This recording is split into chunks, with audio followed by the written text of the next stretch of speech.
Break के बाद आप सभी का स्वागत है। द कोर्स देख रहे हैं आप, मैं हूं आपके साथ नेहा शर्मा। अब बात करते हैं अगले कोर्ट की। इजराइल की कैबिनेट ने रविवार 5 मई को कतर न्यूज चैनल अल जजीरा पर बैन लगा दिया है।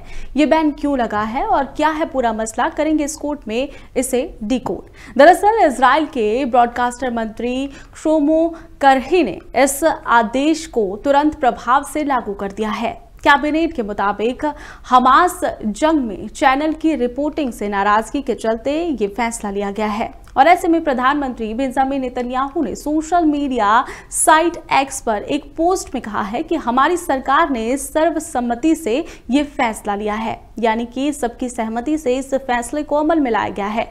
इसी के साथ ही उन्होंने कहा है कि इस चैनल में अल जजीरा इजराइल में बंद कर दिया गया इस चैनल को और Israeli media times of Israel के मुताबिक अल जजीरा पर जंग को भड़काने और इजराइल की दुनिया भर में छवि खराब करने का गंभीर आरोप है। वहीं आपको बता दें कि कहीं ना कहीं एक वीडियो भी जारी हुआ था इस चैनल के माध्यम से, जो कि हमास को उकसाने वाला अंग इसमें बताया गया था। अल जजीरा ने कहा कि हमारे जर्नलिस्ट के फोन कब्जे में लेने के आदेश दिए गए थे और ऐसे में अल जजीरा की ओर से ये भी बताया गया है कि इजराइल के दूर संचार मंत्री ने उनके प्रसारण और उपकरण जैसे कैमरे, माइक्रोफोन, सर्वर और लैपटॉप, साथ ही उन्होंने वायरलेस ट्रांसमिशन को भी जब्त करने का आदेश दिया है और ऐसे में यहां तक कि जर्नलिस्ट के फोन तक कब्जे में लेने के आदेश दिए गए थे। अल जजीरा ने कैबिनेट में आरोप को निराधार बताया है और यहां पर आर्टिकल में लिखा गया है कि उनका हमास के साथ कोई संबंध ही नहीं था। उन्होंने तमाम आरोपों को खारिज किया है।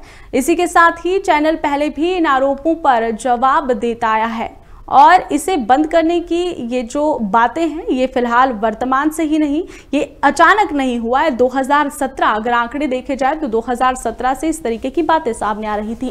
चैनल ने ये भी कहा है कि इजराइल के इस फैसले का असर जंग को रोकने के लिए कतर की कोशिशों पर पड़ सकता है। साथ ही कतर के साथ इजराइल के संबंध खराब होने का खतरा भी हो सकता है।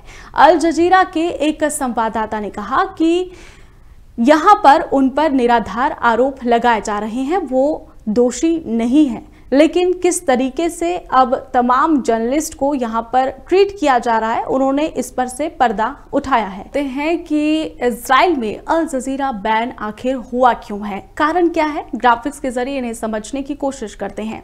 दरअसल इजराइल में अल जजीरा बैन क्यों हुआ है, ये एक बड़ा सवाल है।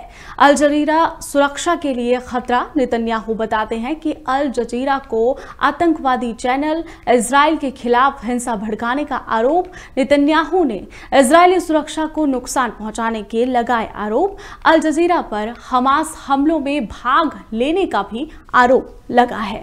इसी के साथ ही 31 जुलाई तक ही ये जो बैन है वो रहेगा। दरअसल आपको बता दें कि पिछले 1 महीने से नेतन्याहू अल जजीरा पर बैन की तैयारी कर रहे थे और ऐसे में उनके लिए इजरायली संसद की मंजूरी बेहद जरूरी थी। नेतन्याहू ने सबसे पहले संसद के वरिष्ठ मंत्रियों की मदद से एक बिल पास करवाया, जिसके जरिए देश की सुरक्षा को खतरे में डालने वाले विदेशी समाचार नेटवर्क्स को बंद किया जा सके। लेकिन बाद में कैबिनेट की एक बैठक बुलवाई गई। हालांकि नेतन्याहू केवल 31 जुलाई तक ही चैनल पर बैन लगा सकते हैं। बैन को आगे बढ़ाने के लिए उनको एक बार फिर से संसद की मंजूरी लेनी जरूर होगी।